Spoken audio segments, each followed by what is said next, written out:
tal? Buenas noches. Comienza un nuevo programa de Cuestiones y Contrapunto. Cuando la semana pasada los periodistas del Destape, gracias a una investigación de ellos, pudimos saber quiénes eran las personas, los jueces, los fiscales, los periodistas, los dueños de medios que visitaban a Macri en la Quinta de Olivos, esto desató un verdadero escándalo. ¿Por qué? Porque pudimos ver palmariamente la trazabilidad del lawfare en la Argentina.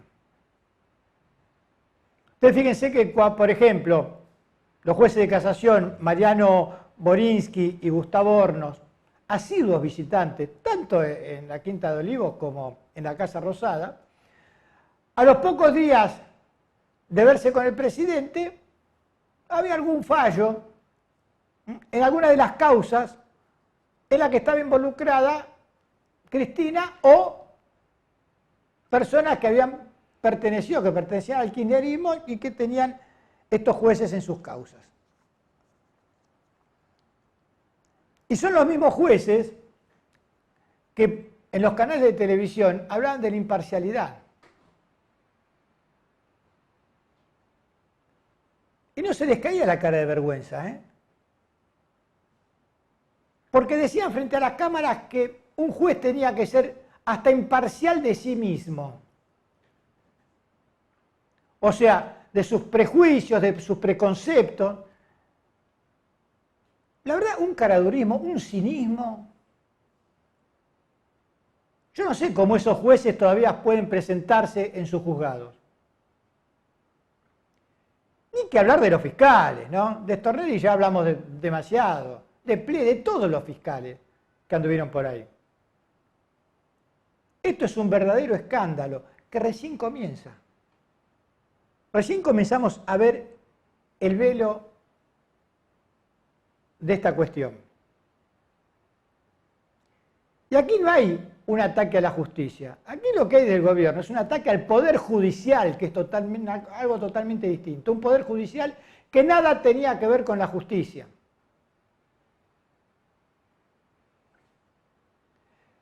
También lo que quedó demostrado, y ya se ve, la mano del nuevo ministro de Justicia. Una cosa es Soria y otra cosa era Losardo. Y repito, esto recién arranca.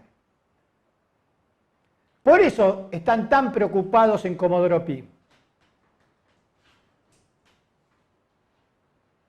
Porque lo descubrieron. Le sacaron la foto desnudo. Esto no es un invento. Hasta reconocieron que habían ido, no les quedaba otra.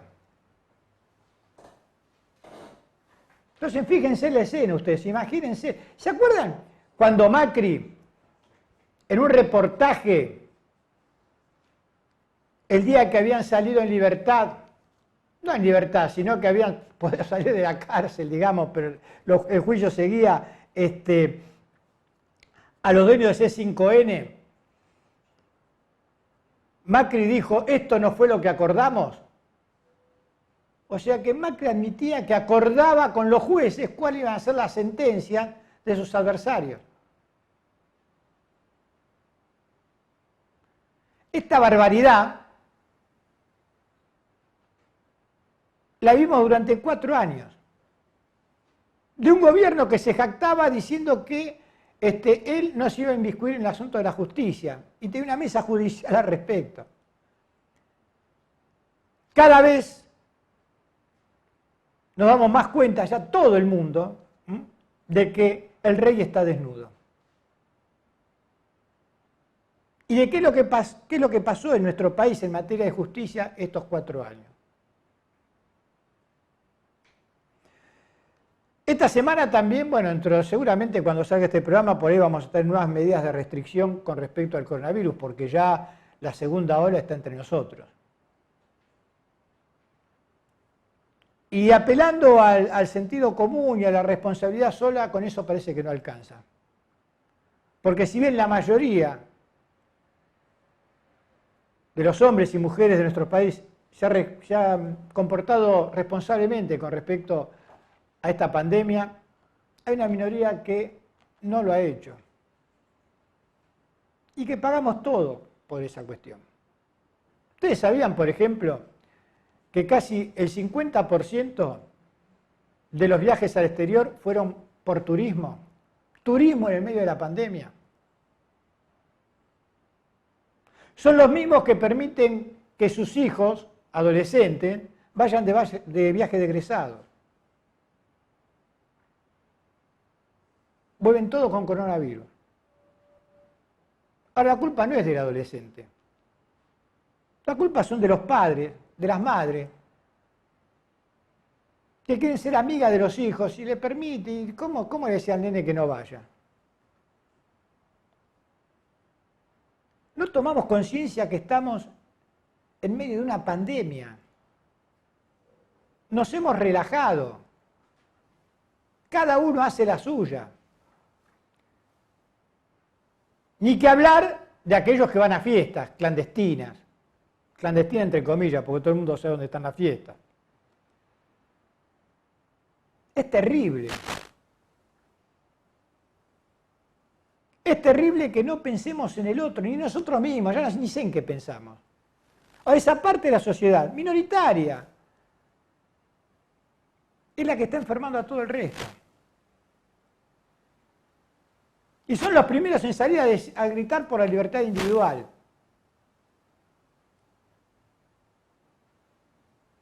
Tal vez, alguna vez entenderemos que vivimos en sociedad y que nuestros derechos comienzan donde termina el de los demás. Vamos a un corte y continuamos con más cuestiones y contrapuntos.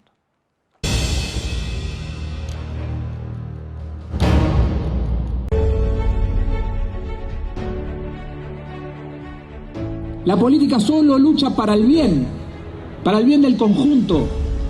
El que viene a la política en Merlo tiene que venir a poner, no venir a sacar. No es tan difícil poner el país de pie.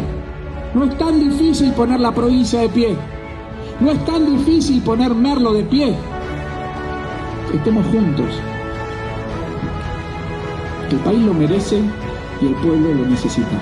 Muchísimas gracias.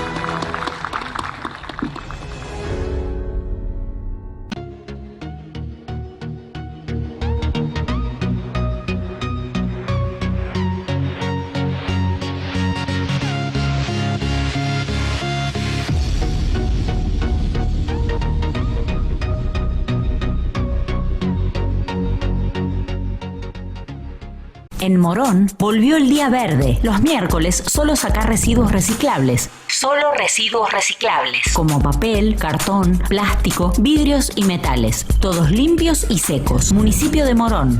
Corazón del Oeste. Te presentamos Doctoros de PIM, un servicio de nuestra obra social, por el cual podés comunicarte con un médico a través de videollamadas las 24 horas del día, los 7 días a la semana. Baja la aplicación y sumate a la telemedicina a través de tu consulta médica online, sin salir de tu casa. OSDEPIM, te estamos cuidando. Defensoría de la Provincia de Buenos Aires. Defendemos tus derechos. El compromiso sigue siendo el mismo que el primer día. Cuidarte. Por eso pusimos en funcionamiento el nuevo centro de vacunación del kilómetro 46. Porque creemos que la salud es un derecho y una prioridad. Y vamos a seguir haciendo todos los esfuerzos para garantizarla y estar al lado tuyo, siempre. Pilar, municipio.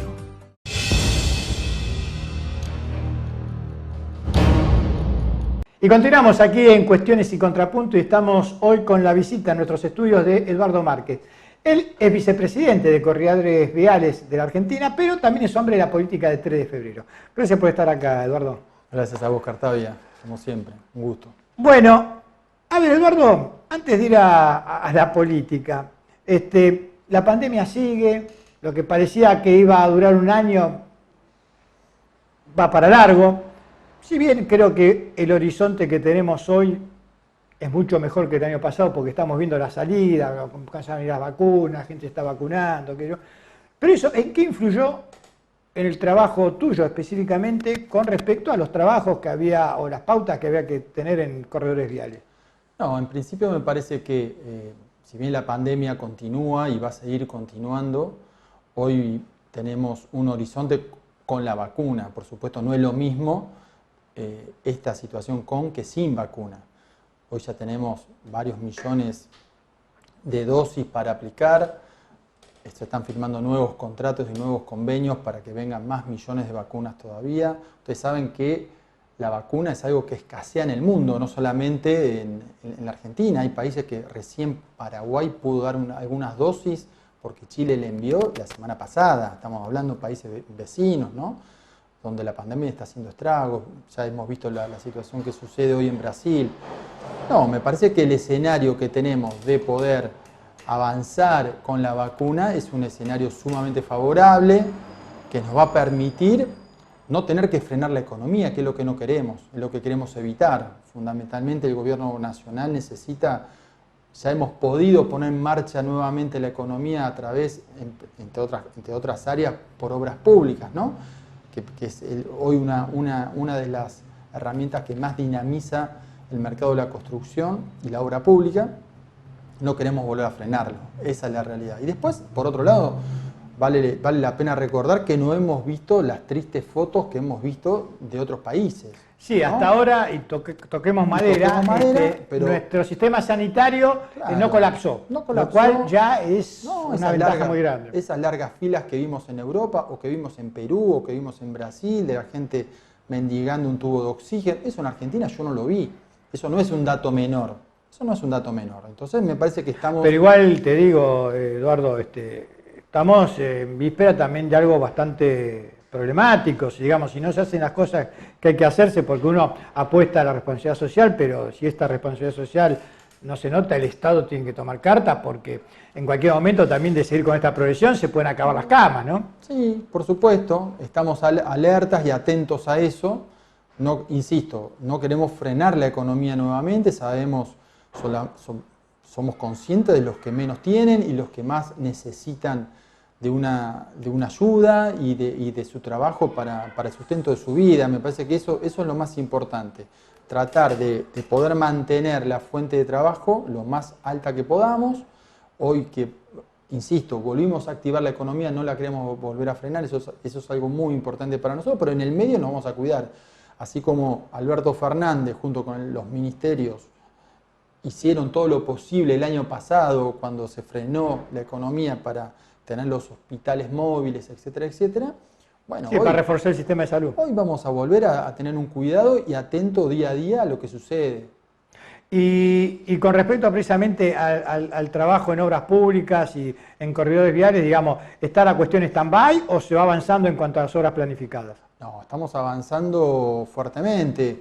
Hace pocos días el ministro de Obras Públicas anunció en la ciudad de Adrogué, junto con Alberto Fernández, con el presidente de la República, llegamos a las 1080 obras que estamos desarrollando en este momento. Es todo un hecho significativo. Tenemos un presupuesto que es el 85% más alto, que ronda los 380.000 millones de pesos, para que tengamos una noción, que es el 85% más alto que el presupuesto del 2020. Esto está generando hoy ya una situación en la economía, en el rubro de la construcción, que empezamos a ver indicadores, a comparación del año anterior, de cierto crecimiento que es más que alentador. Por ejemplo, en asfalto. En asfalto, que eso sí está ligado directamente, hay un 30% contra el año anterior. Lo mismo pasa con los ladrillos, con todo lo que tenga que ver con la obra húmeda, vamos a decir cemento, cal, etcétera, etcétera. Todo eso viene en un crecimiento de un 25% con los números del año anterior. Eso está dinamizado también por la industria privada, digamos, de la construcción, pero básicamente por la obra pública. Eso es un gran mérito, me parece, que del Ministerio de Obras Públicas. Eduardo, este también es un año electoral. Sí, claro. Pero es un año electoral también atravesado por la pandemia. Y donde uno ve que el oficialismo y la oposición están tomando, digamos, una actitud frente a esta realidad como si hubiese dos Argentinas en lugar de una. ¿Vos crees que se va a poder llegar por lo menos a un principio de acuerdo básico mientras dure esta pandemia entre el oficialismo y la oposición? Yo creo que sí, yo creo que es necesario, es ampliamente necesario, eso hay que trabajarlo, por supuesto. Me parece que están en la Cámara de Diputados trabajando fuertemente con los interlocutores de la oposición, primero para poder postergar un mes, aunque sea un mes y medio, las PASO, y mientras tanto ganar tiempo a que la vacuna llegue, digamos, a niveles más altos de la sociedad, de cierto nivel de inmunización. Las elecciones son muy importantes, pero no vamos a despilfarrar un año de sacrificio, un año casi medio va a llegar en una PASO o en una situación, claro, porque ¿no? que nos ponga en una nueva crisis sanitaria. Claro, digamos. porque hay que recordar que, digamos, las PASOs están planificadas para agosto, mes frío, mes donde estamos todos encerrados, y encima salir todos. Ustedes vieron lo que son el día de las elecciones, digamos. Acá va a votar todo el mundo. Con lo cual, la aglomeración es muy importante. Incluso, creo que no sé, algo se va a tener que hacer, o poner más lugares de votación, algo se va a tener que hacer, porque ni siquiera se puede pensar en una elección como en tiempos normales. No, tal cual. No, tal cual. Esas largas colas que hemos visto en algún momento, sobre todo sobre el cierre de las 6 de la tarde, seguramente va a durar más tiempo. Esos pasillos estrechos llenos de gente. O vamos a dividir en más cantidades de lugares de votación para que haya... Hasta se habla en 2 días, que dure 48 horas, ¿no? El proceso, votan los pares y los impares un día. Me parece muy acertado eso. Estamos buscando, claro, el gobierno está buscando hacer un fin de semana, un sábado uno y un domingo. Exactamente, total, el ejército se queda custodiando las urnas, digo. Me parece que hay determinadas conductas que podemos garantizar. Lo que necesitamos es que la oposición tome, me parece, cartas en el asunto y se ponga a generar propuestas igual que nosotros. El gobierno es receptivo a escuchar las propuestas de la oposición. Sí, es muy importante esto, porque hay que ganar tiempo, digamos. Claro, hay que ganar tiempo, como decir, más vacunados, y una cosa es votar en agosto y otra cosa es votar en septiembre, octubre, donde el clima ya es totalmente distinto. Y, hay que votar, sabemos que hay que votar, pero tenemos que hacerlo con mucho cuidado. Y en este que hay que votar, el peronismo, que es la casa a la que vos perteneces, en 3 de febrero es oposición. Exactamente. ¿Cómo pensás qué es lo que pensás que tiene que hacer el peronismo para dejar de ser oposición y dejar de venir perdiendo elecciones como ha perdido en los últimos 10 años esta parte? Creo que dije la última vez que estuve en tu programa, no sé si fue allá por el mes de noviembre, diciembre, que había una asignatura pendiente todavía en el peronismo, que era el tema de la unidad, que no estaba, para mi forma de ver la política, no está agotado. Me parece que no es un tema menor el tema de la unidad todavía del peronismo en 3 de febrero, a pesar de que tenemos un marco nacional y provincial que ayuda. Que tiende a ayudar a eso. Y claro, la verdad que ayuda. Ahora, bueno, no da la impresión que en 3 de febrero esa asignatura esté saldada, ni mucho menos. Tampoco creo que sea suficiente la unidad. Puede ser también porque precisamente es mucho más difícil lograr la unidad cuando se está en la oposición que lograr la unidad cuando, digamos, tenés un intendente, un marco regulatorio, digamos, que puede poner en caja más las cuestiones. Es probable eso, que eso sea como vos bien lo acabas de decir, pero también es cierto que este año se cumplen 10 años de derrotas consecutivas del peronismo a nivel local, ¿no? Cuando el peronismo perdía a nivel nacional, perdías en la cuestión local, vos tenías una explicación por lo menos, pero cuando el peronismo gana a nivel nacional, provincial y pierde en lo local, los argumentos, ¿no? Y por lo menos hay que repensarlos. Entonces me parece que yo arrancaría por el tema de la unidad, que me parece que no está agotado, quedan meses todavía, y mucho más si se postergan las PASO. Me parece que eso nos da una bocanada de aire para comenzar a replantearnos ese tema. ¿Y vos crees que hay esa idea de unidad en el peronismo 3 de febrero? Y yo creo que si no la hay, la va a tener que tener, al menos, la va a tener que tener, porque no es un tema agotado, insisto, con esto no quiero repetir. O sea, si no nos une el amor, que nos une el espanto, pero digamos, sin unidad no hay camino. Algo nos tiene que unir, el amor o el espanto, pero algo nos tiene que unir. Me parece que esto es un desafío. Yo quiero entender que no soy el único que piensa de esa manera, pero entiendo que eso va a tener que suceder. ¿Vos crees que sacando lo local a nivel general al gobierno le va a ir bien en estas elecciones a nivel nacional y provincial? Yo creo que sí. Yo soy optimista de que el gobierno va a hacer una muy buena elección en lo nacional y en la provincia también. Y yo creo que en lo local también el peronismo puede ganar. Yo veo absolutamente posible que el peronismo revierta los 10 años de fracaso a nivel local y que pueda ser protagonista. Y si no, levantar los números que vienen marcando en elecciones anteriores. Me parece que el peronismo está para ganar esta elección. Yo creo que sí. O sea, que el peronismo local en 3 de febrero esté más en sinergia con los votos que se obtengan a nivel nacional y provincial en el distrito. Sí, pero para eso hay que trabajar en unidad y también en candidatos, me parece, ¿no? Porque me parece que si hoy tenemos una vara muy alta, y me parece que tenemos que terminar con este tema del corte boleta. Me parece que el peronismo tiene que en eso ponerse seriamente a trabajar, y eso tiene que ver mucho con los perfiles de los candidatos, me parece, ¿no? Pero me parece que antes de hablar de candidato hay que hablar realmente de la unidad. Me parece que no hay que saltear, en todo caso lo dejamos para el próximo programa. Está bien, lo que vos decís entonces es que lo que tiene que lograr el peronismo local es que la gente vislumbre en esa lista completa también una unidad de acción, ¿no es cierto? Una unidad de acción, que insisto, no va a ser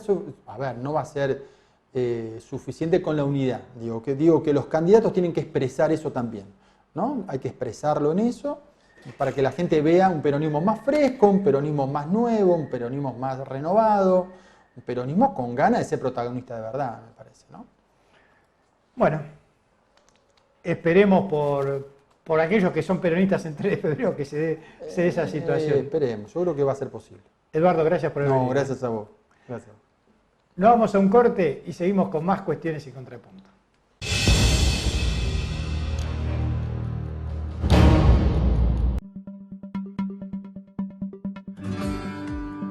El compromiso sigue siendo el mismo que el primer día: cuidarte. Por eso pusimos en funcionamiento el nuevo centro de vacunación del kilómetro 46. Porque creemos que la salud es un derecho y una prioridad. Y vamos a seguir haciendo todos los esfuerzos para garantizarla y estar al lado tuyo, siempre. Pilar, municipio. En Morón volvió el día verde. Los miércoles solo sacar residuos reciclables. Solo residuos reciclables. Como papel, cartón, plástico, vidrios y metales. Todos limpios y secos. Municipio de Morón. Corazón del Oeste. Defensoría de la Provincia de Buenos Aires. Defendemos tus derechos.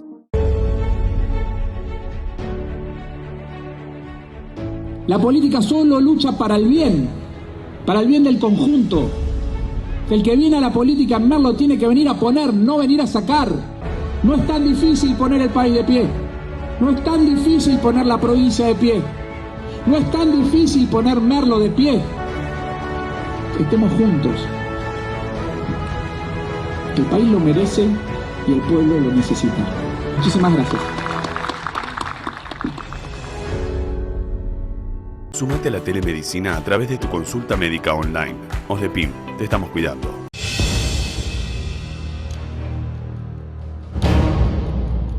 Y continuamos aquí en Cuestiones y Contrapuntos y estamos con un invitado de hoy, con Esteban Tríguez. Él es veterano de guerra, estuvo en Malvinas allá por el 82 y tiene un programa de radio desde hace ya casi 20 años. ¿Cómo andás, Esteban? Carlos, un abrazo a la distancia, muy bien, y un abrazo a toda tu audiencia. Gracias. Esteban, decía que vos tenías un programa de radio donde hablaba de las cosas de los veteranos de guerra, ¿no? De lo que pasó en Malvinas, pero sobre todo de los veteranos de guerra y de cómo están hoy los veteranos de guerra. Pero a vos te costó muchos años hablar de Malvinas. Sí, Carlos, a muchos veteranos nos ha costado un promedio de 20 años poder abrirnos y empezar a contar la historia que nos pasó en Malvinas. Y eso se debe a que los primeros 20 años no había quien nos escuchase.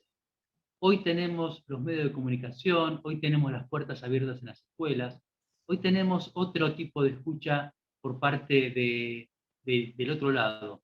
Entonces, yo siempre admiro a los veteranos de guerra que volvieron y empezaron a reclamar desde el mismo año 83 por nuestros derechos, que era la dignidad, de buscar trabajo, salud y vivienda para el veterano de guerra. Así que hoy creo que tenemos la obligación como veteranos de guerra de contar la historia de lo que realmente pasó. Cada uno desde su visión, desde su sentimiento, desde su posición de combate, ya sea alguien que estaba pelando las papas o aquel que estaba en primera línea. No hay diferencia. Hoy todos somos un engranaje para contar Malvinas desde el comienzo hasta el final, pero de la parte emocional. Así que hoy estamos abiertos a las preguntas y a las escuchas. Ahora también me parece que lo que no tenemos que hacer es caer en el error de hablar de Malvinas en el pasado, en esa heroica gesta del 82, y no hablar de Malvinas hoy. Qué bárbaro, qué reflexión tan importante que estás planteando, Carlos. Nosotros cuando vamos a las escuelas le decimos que la guerra de Malvinas fue una pequeña perlita de un hermoso collar que es la historia argentina. Pero Malvinas es presente hacia el futuro. Y eso nos enseña. ¿Por qué? Porque Malvinas, hoy, ¿por qué los ingleses no te la están devolviendo? Es la puerta de ingreso a la Antártida. ¿Qué es la Antártida? No es una base, una plataforma de hielo como es el Polo Norte. La Antártida es un continente. Debajo de ese continente tenés todos los recursos naturales, minerales, que hoy nuestra cordillera de los Andes ya está un poquito agotada. Oro, plata, diamantes, magnesio, litio, todo lo que se necesita para mover las industrias del mundo y el poder económico del mundo, lo tenemos virgen en la Antártida. El agua potable es la reserva del mundo, es la Antártida. La unión entre los dos océanos, el Atlántico y el Pacífico, gratis. Podés cruzar llevando la carga que quieras, que nadie te va a controlar, porque el puesto de peaje es Malvinas. Y el lecho marítimo, ¿qué tenemos en el lecho marítimo? El gas, el petróleo, la pesca, el krill.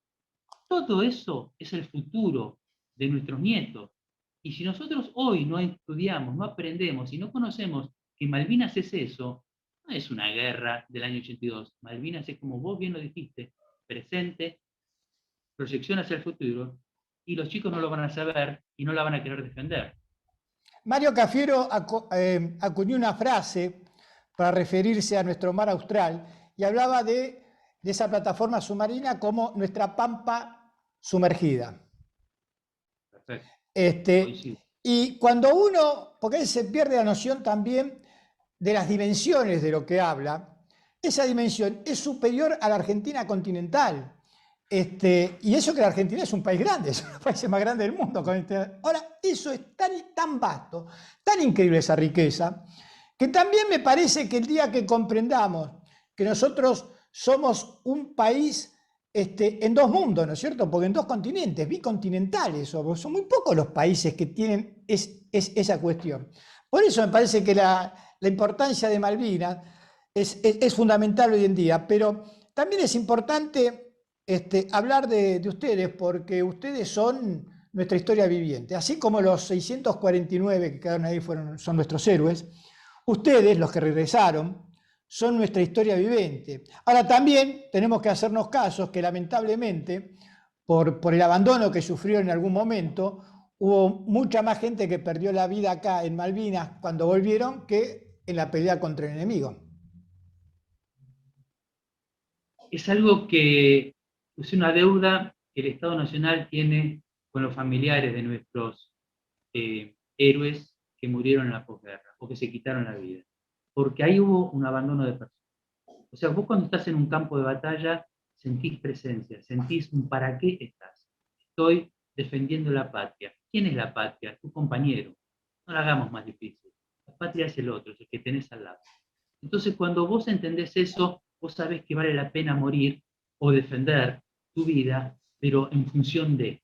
Cuando vos volvés de haber vivido esa situación, y como vos bien lo dijiste, todos nos despidieron y nadie nos recibió en el regreso, entonces ahí empieza un abandono.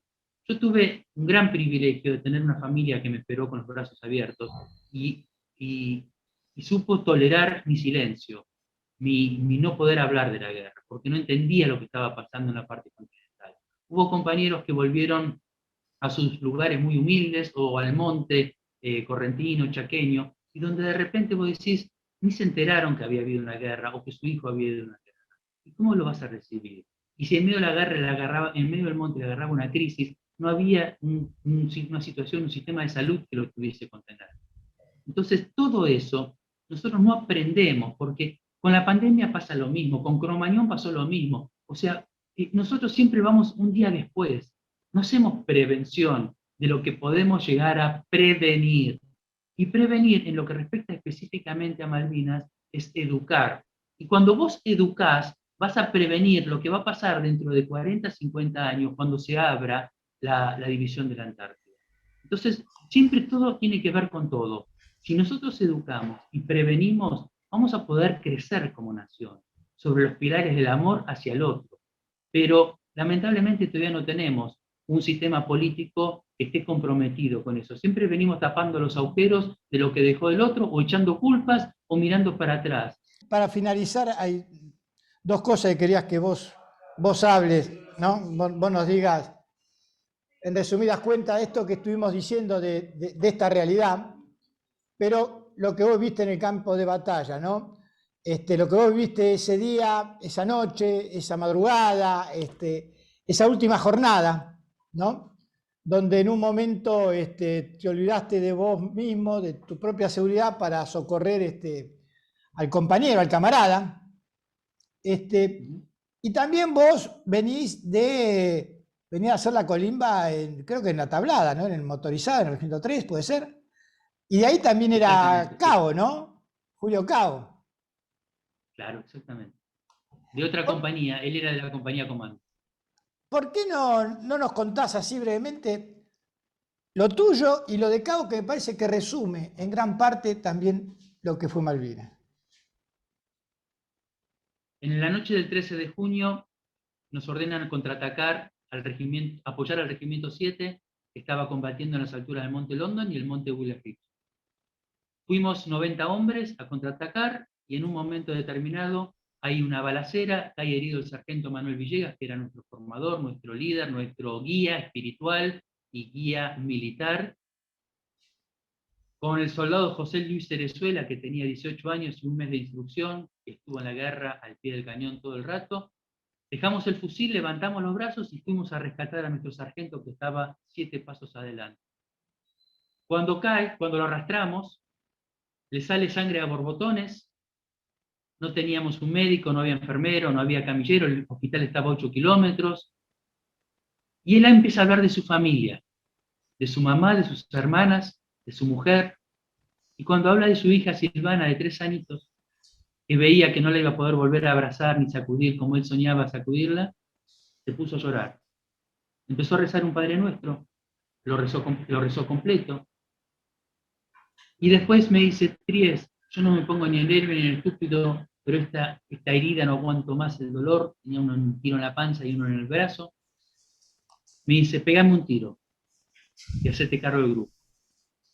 Digo, yo y mi sargento tenemos como un asado. ¿De qué asado me hablas? Digo, me hago cargo del grupo. El soldado Cerezuela, con un mes de instrucción, le ordené que se haga cargo de los 10 soldados que estaban desparramados combatiendo contra el ejército británico, y que los haga replegar, que ya no había más motivo para seguir combatiendo inútilmente.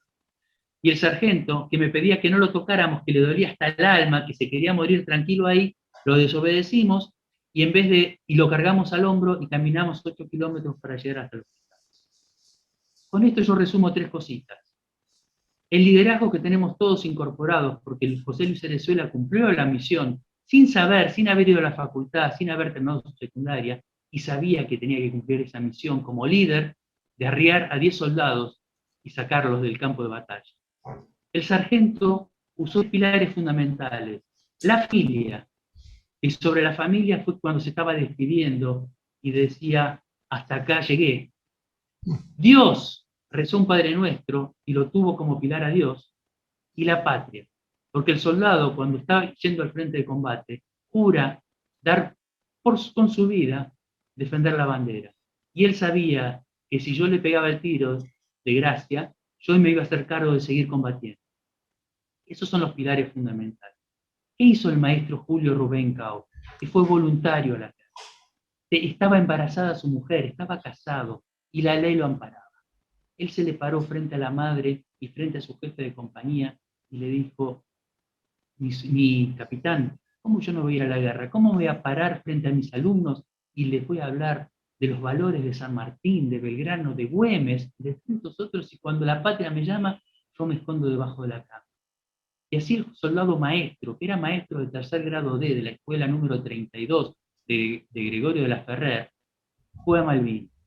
Desde Malvinas, desde el frente, le escribió una carta a sus alumnos, diciéndole que los extrañaba mucho, que lamenta no haberse despedido como él hubiese querido, pero que él ya estaba conociendo Malvinas. Y cuando volviese, iba a sobrevolar como un cóndor lo hermoso de nuestras islas y les iba a enseñar cada rinconcito de nuestras islas. Se despide, los quiero mucho, Julio. Julio Robencao muere el 14 de junio a las 9 de la mañana apoyando nuestro contraataque. Y hoy nosotros tenemos la obligación, como soldados, por Delmira de Cao, que es la mamá que tiene 83 años, de mantener viva la memoria de uno de nuestros 649 héroes. Eso es Malvinas. Es amor hacia el otro, es amor a la patria, es amor a Dios y amor a la familia. Yo tuve la suerte de estar en la casa de Delmira, haciendo una nota, y de esto ya hace más de 10 años, más de 10 años. Y cuando ella me decía que el hijo, que en ese momento era desconocido, ¿no? Uno de los soldados desconocidos, pues hace un par de años se pudo identificar sus restos, digamos, ¿no? Delmira decía que ella no iba a pedir que el hijo venga al continente porque el hijo estaba en la patria, estaba en Malvinas. Y bueno, la verdad que es muy emocionante todo eso. Creo que el mejor homenaje que le podemos hacer a los que se quedaron allá para siempre, a nuestros héroes y a los que volvieron, es seguir pensando en Malvinas en presente y en futuro.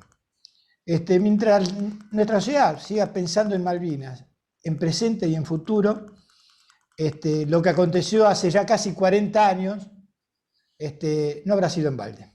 Muchas gracias, Esteban, por este tiempo tuyo. Carlos, un segundito más. Sí, en sí. su zona tenemos 5 héroes. Hablamos del soldado maestro Julio Cao, del Regimiento 3.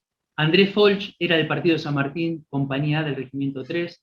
José Antonio Reyes Lobos es de Merlo Sur, del Regimiento de la Compañía A. Oscar Soria, compañía Servicio del Regimiento 3, es de La Matanza.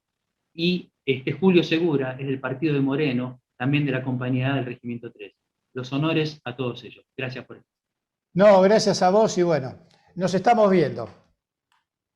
Y pasó por las cámaras de Cuestiones y Contrapuntos Esteban Tríez, veterano de guerra, hombre de los medios también. Tiene su programa donde habla de las dificultades y de las cosas que pasan hoy al veterano de guerra. Y tuvimos la suerte de estar hoy charlando unos minutos con él. Nos vamos a un corte y continuamos con el programa.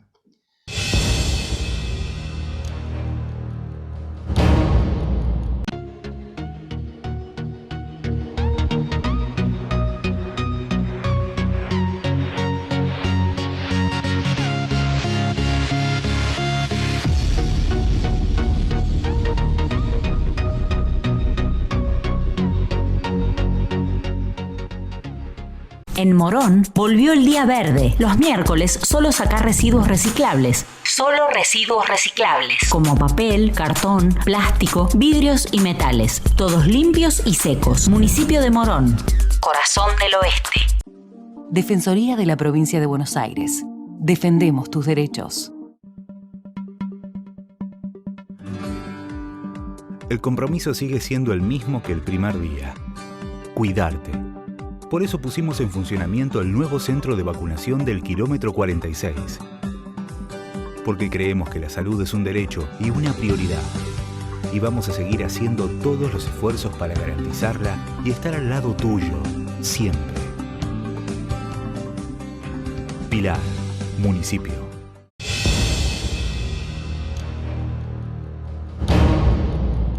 Y continuamos aquí en Cuestiones y Contrapuntos y estamos en la columna de Flavia Cartavia.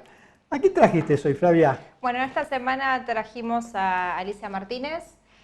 Ella escribió un libro sobre su vida muy duro que se llama Una gallega desarmada. Es un libro que, si bien no es largo, recomendamos su lectura con mucha paciencia porque Alicia Martínez fue una perseguida, una militante perseguida por el Plan Cóndor. Estuvo presa en Devoto, estuvo presa en Perú, estuvo exiliada en México, estuvo también exiliada en Panamá y bueno, su lucha es bastante dolorosa. Habla de torturas, digamos, es un relato bastante fuerte. Porque también donde estuvo exiliada estuvo presa. Sí, a medida que ella se iba exiliando, era perseguida por el Plan Cóndor sistemáticamente, hasta que bueno, finalmente pudo exiliarse a España y bueno, luego retomó su viaje a la Argentina con la democracia. Sí, recordemos que también en un principio, digamos, ella no es que fue detenida, sino que fue secuestrada por la AAA y después, bueno, apareció en Devoto detenida. Así es. Bueno, vamos a ver la nota. Vamos a la nota.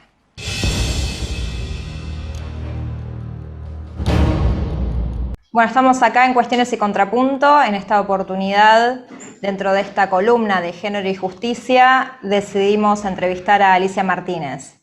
Buenas noches, Alicia, ¿cómo estás? Hola, ¿qué tal, Flavia? Bueno, contenta de esta invitación. Vamos a ver en qué puedo ayudar y colaborar y compartir con ustedes. Bueno, podríamos contarle a la audiencia que vos escribiste un libro, podríamos decir autobiográfico, sobre tu vida de lucha, pero también sobre tu lucha por sobrevivir. Contanos un poco quién fue Alicia Martínez y quién es esta gallega desarmada. Bueno, mira, mi libro yo digo que es testimonio porque son, bueno, las cosas que me pasaron, no hay nada de ficción, y se llama gallega porque, bueno, yo soy hija y nieta de gallegos republicanos que vinieron acá después de combatir en la Guerra Civil. Mi abuelo era anarquista y estuvo con Buenaventura Durruti, y mi viejo en el frente con Dolores Ibarruri, la pasionaria, por eso mi segundo nombre es Dolores. Así que es un significante muy fuerte, ha sido para mí, porque yo desde pequeñita cantaba las canciones de la Guerra Civil, creo que antes que el himno nacional, y en mi casa todos hablaban, la mayoría hablaba en gallego y me contaban cosas de la Guerra Civil, de cómo luchaban, así que para mí fue, mi infancia fue entre la escuela, las canciones de la Guerra Civil, leer a Marx y Engels, que para mí era como un cuentito, porque yo mucho no entendía, era muy pequeñita, pero mi viejo, como, bueno, había sido un campesino español, había sido combatiente, no le costaba mucho leer, así que yo me acostumbré a leer sin saber qué era la plusvalía, pero todo esto me quedó, ¿no? Más el significante de ser, de tener ser la pasionaria, no ser, pero tener ese segundo nombre. Así que, bueno, desde pequeñita aprendí a luchar y a resistir, hasta que, bueno, la situación acá en el país, yo estudiaba, estaba en la facultad, y en ese momento, no es como ahora, estoy hablando de los años 70, entonces uno entraba a la universidad, a filosofía, y bueno, o eras burgués o militabas, ¿no? Y yo me metí porque ya lo tenía introyectado, era parte de mí, así que me metí, y bueno, las cosas, la resistencia fue muy dura. Desde que me secuestraron, pasé por distintos penales, porque hay que pensar en esa época, después del secuestro, cuando a mi vieja le contestaron uno de los habeas corpus, yo aparecí en el penal de Devoto. Entonces, después que me absolvieron, pedí la opción. Y a pesar de que toda mi familia, todos los españoles me decían, pedí la opción a irte a España, a mí en ese momento me parecía que ir a España era como una utopía, que esto iba a durar muy poquito y que yo iba a poder volver y quería estar cerquita. Por eso elegí Perú. Y bueno, me fue re mal, porque en ese momento toda América Latina estaba con dictaduras y entonces existía el Plan Cóndor por el cual los servicios se conectaban. Entonces yo llego a Perú y me estaban esperando y así fue, visité las Mazmorras, estuve en la cárcel del Callao con Sendero Luminoso, estaban en ese momento. Después en Panamá también estuve en el cuartel de los Toc Toc, tuve un simulacro de fusilamiento. Bueno, fue densa este paso hasta que finalmente llego a España. ¿Pasaste por México, Alicia? Sí, sí. Estuve en México un tiempo, pero ahí trabajé, me encantaba trabajar en la CONASUPO. La CONASUPO era como aquí el IAPI, que ustedes no conocieron, pero la CONASUPO compraba todos los productos de los campesinos de México y después los vendía, pero el precio era del Estado. Y tenían un programa cultural y ahí me metí yo. Entonces yo iba por los ejidos, o sea, las estancias, y hacíamos teatro espontáneo, teatro popular. Yo tocaba un pianito, bueno, varias cosas, pero algo para acompañar lo que decían los campesinos, los chicos jóvenes eran. Y cuando detectábamos algún pibe que lo veíamos realmente con mucha fuerza y mucho compromiso, tratábamos de que fuera al Distrito Federal para darle una formación completa. Y bueno, eso fue toda una experiencia. Así recorrí toda América Latina, como dice María Elena Walsh, un poquito caminando y otro poquitito a pie. Y yo me acostumbré, te puedo decir, que de ser una pequeña burguesa en Buenos Aires pasé a sembrar boniato, arroz, a comer frijoles, a no comer nada, a comer bichitos, y yo me fui acostumbrando a mi paso por los Andes.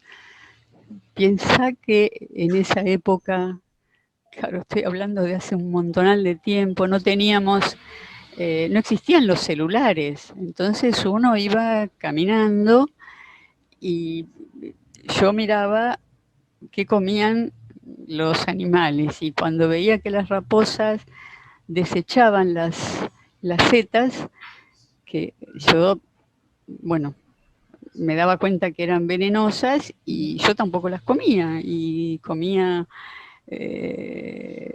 lo que comían los animales ahí, y dormía en las cuevas de la cordillera y tomaba agua de los hilitos de agua, y tenía la impronta del chamán en Perú. Estuve un año trabajando en una comunidad quechua, sembrando camote, hasta que, bueno, por el Plan Cóndor me vinieron a buscar en helicóptero y me llevaron a la cárcel del Callao.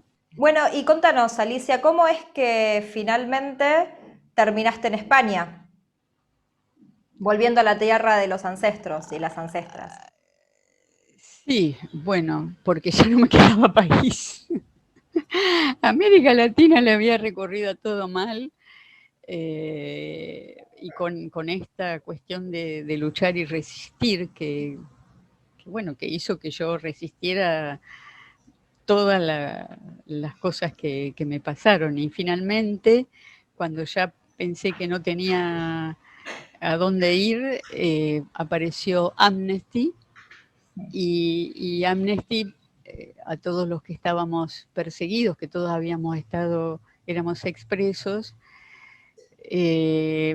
nos fue preguntando si teníamos algún país europeo que nos pudiera dar la nacionalidad, y yo dije, sí, yo soy hija de gallegos, de Pontevedra y de Orense, así que me trasladaron a España y ahí empecé a vivir de otra manera, a reencontrarme con mis cosas, con mi historia, con los compañeros que había ahí, los que iban llegando, y seguir luchando, porque en España teníamos que seguir denunciando lo que estaba pasando acá en la dictadura. Te cuento que en España primero habían llegado los chilenos y el golpe de Chile había sido tan atroz, y que estaban todos en el estadio, que claro, para los españoles los exiliados eran los chilenos, y nosotros, claro, había habido un golpe con el aval de los partidos políticos. Entonces, medio que tuvimos que contar toda la otra historia que estaba velada, y bueno, eso lo hacíamos en las radios, los 24 de marzo, y fue una constante. Y bueno, yo aprendí a luchar por los derechos humanos. En ese momento pensé que no había todavía, no estaba visibilizada las cuestiones de género. Nosotros, si bien combatíamos a la par del hombre, nunca fuimos como los hombres, ¿no? El patriarcado estaba instalado de hace un montonal de años, y fíjate que justamente cuando el patriarcado era tan grande que las que salen a luchar en la dictadura por sus hijos fueron las madres, ¿no? Las madres ocuparon la plaza y no hubo padres de Plaza de Mayo, hubo madres de Plaza de Mayo que con el pañuelo hoy se hicieron de esa importancia a nivel internacional, ¿no? Usar el pañuelo blanco, ser de las madres, abuelas, es algo que va más allá de Argentina, y las cuestiones de género empezaron a ser visibilizadas, cosa que por suerte ustedes ya están en otra etapa mucho más avanzada y están peleando porque haya cupos en los distintos niveles. Nosotras no, en ese momento, si bien sentíamos el patriarcado, no nos atrevíamos a reivindicar tanto el rol femenino, ¿no? A tal punto te diría que cuando las expresas nos iban liberando, nosotras hablábamos de la tortura, ¿no? El submarino, pero no hablábamos de las violaciones, porque esto lo teníamos todavía demasiado introyectado en nuestro cuerpo, y nos costó mucho salir y denunciar no solo la tortura con la picana, con todos los elementos, quemadura de cigarrillo, con todas las cosas que saben todos los compañeros y compañeras, sino esto de decir que además, como militantes, pasábamos a ser un objeto del genocida, un objeto sexual, donde ahí no había ni aceptación, ¿no? Era una cosa como que, bueno, éramos de ellos, entonces nos torturaban para que les contáramos, les pudieran sacarnos información, y nos violaban por el simple hecho del placer, ¿no? Si uno piensa cómo pueden tener placer cuando la mujer los rechaza, pero bueno, los genocidas... Claro, era parte también del disciplinamiento, era parte de una tortura más. Claro. Lo que te quería contar es que la lucha siguió siempre, y ahora me presento en la agrupación García Lorca en una lista que se llama Memoria, Verdad y Justicia, y nos presenta, bueno, un montonal de otros compañeros y compañeras en el Consejo de Residentes Españoles. Así que bueno, esto es lo último que estoy haciendo. No. Bueno, Alicia, yo te felicito por porque en esta lista al Consejo de Residentes Españoles estás dentro de las primeras 10. Es una lista que se llama, como vos decías, Memoria, Verdad y Justicia, y creo que claramente sos la que más referencia puede dar sobre el tema en esa lista. Así que te deseo mucha suerte también en ese proyecto. Bueno, muchísimas gracias, Flavia. No, gracias a vos. Gracias por invitarme.